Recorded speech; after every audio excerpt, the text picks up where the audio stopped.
Ah, tulikuwa tunajifunza juu ya kushukuru. Tulikuwa tunajifunza juu ya shukurani.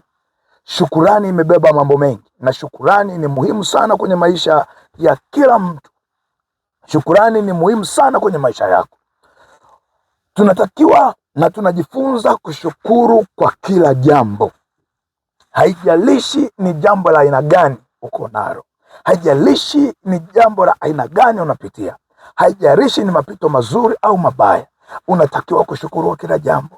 Ndicho hicho tulichojifunza, ndicho tunachojifunza. Unatakiwa kuwa mtu wa shukurani kwenye kitu chema au kitu kibaya, kwenye mambo mema au mambo mabaya, unatakiwa kuwa mtu wa shukurani. Neno la Mungu linasema shukuruni kwa kila jambo. Japo watu wengi sasa tunajisahau, tunashukuru tu kwa yale mambo mazuri, tunashukuru kwa yale mambo yanayopendeza kwa macho. Tumesahau kuwa hata yale mabaya yanatokea kwa sababu, au yale mabaya yanatokea kwa kusudi fulani. So unatakiwa kushukuru, manake unatakiwa kuwa mtu wa shukurani.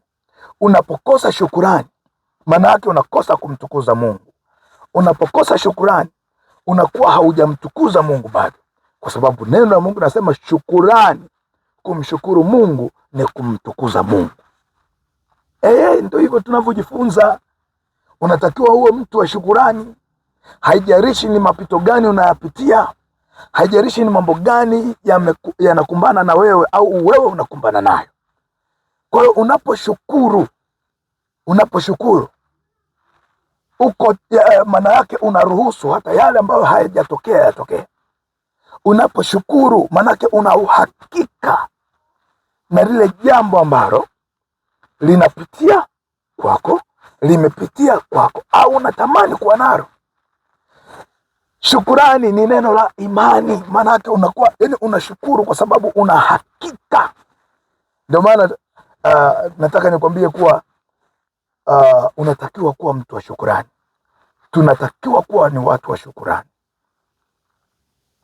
Iwe umeumizwa na ndugu yako, mdogo wako, kaka yako, ndugu yako aina yoyote, au wa kike au wa kiume, kuwa mtu wa shukurani. Iwe ni wazazi wameondoka duniani au wamefariki, mshukuru Mungu pia. Lakini iwe ni wazazi wamekutenga, mshukuru Mungu. Kwa sababu, kwa nini ninaongelea sana upande huu? Kwa sababu watu wengi tunashukuru tunapopata, watu wengi tunashukuru tunapopewa, watu wengi tunashukuru tunapoongezeka. Kwa sababu usipokuwa mtu wa shukurani utachagua vitu vya kushukuru.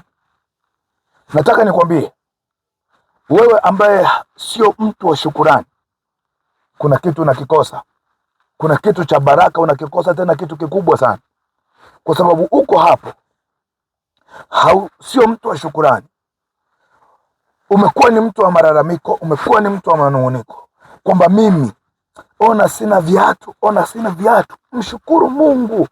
Sio kwa sababu huna viatu tu, mshukuru Mungu. Kuwa mtu wa shukurani ni kwa sababu, kwa nini nakwambia hivyo? Yaani wewe unajilalamisha hauna viatu, kuna wengine hawana miguu. Wewe unasema sina mguu mmoja, kuna wengine wamekosa kabisa.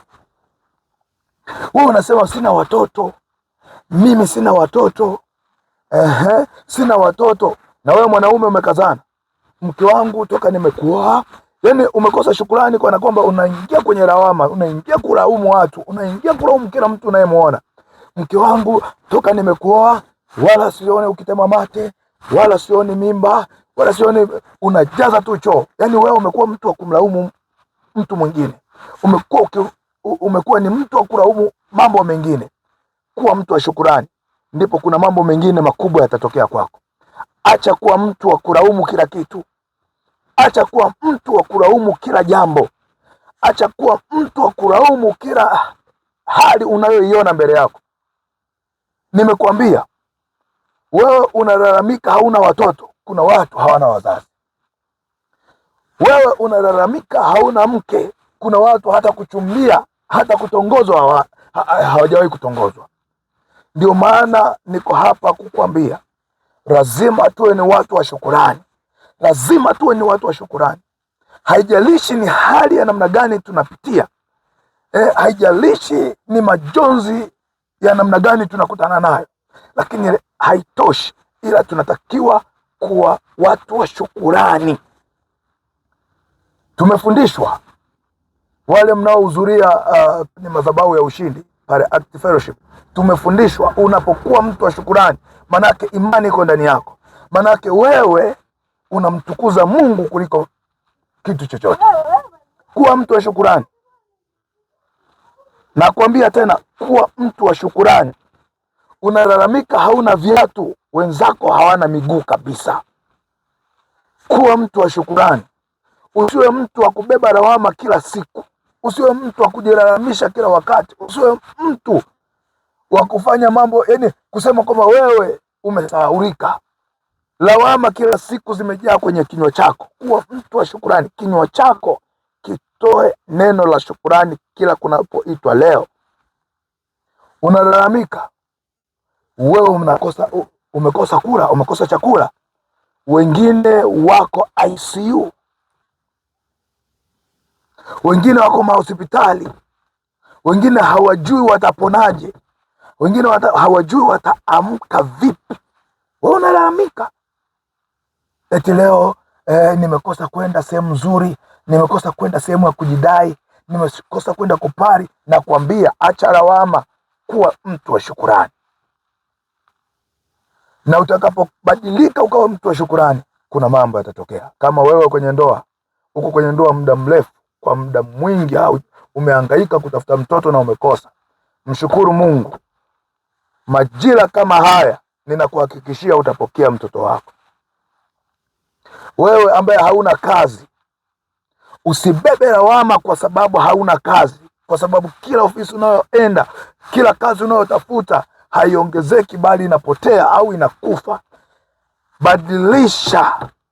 Badilisha kitu kinachotoka kinywani mwako. Badala ya lawama, yawe maneno ya shukurani. Ninakuhakikishia ndani ya mwezi huu utapata taarifa njema ya kupokea kazi yako. Utapata habari njema ya kuitwa kwenye kazi uliokuwa unaitamani au kuitafuta. Badilika, kuwa mtu wa shukurani. Acha kuwa mtu wa lawama.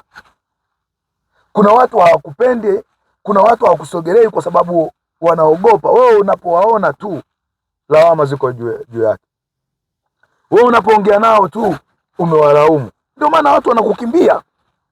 Ndio maana unakosa watu sahihi, kwa sababu kuna namna lugha yako imekuwa tu ya kujilalamisha, wala sio ya shukurani. Badilika, kuwa mtu wa shukurani mwanangu. Usilalamike hauna watoto, wengine hawana wazazi. Usibebe lawama tu kwamba eti mimi sina mguu, wengine hawana miguu yote kabisa. Usilalamike kwamba mimi nipo tu kama nipo. Nataka nikwambie, kuna watu wako dini sasa hivi hawajui watapona lini. Mshukuru Mungu wa kila hali, mshukuru Mungu wa kila jambo, iwe kwa mema au mabaya, iwe kwa mazuri au mabaya. Unapocheka, unapolia, mshukuru Mungu. Unapoimba, unaposifu, mshukuru Mungu. Unapopanda, unapovuna, mshukuru Mungu. Lugha yako iwe ni lugha ya shukurani, na itakapobadilika lugha yako kuwa lugha ya shukurani, kuna mambo makubwa utapokea ambayo hata wewe hautajua yametokea.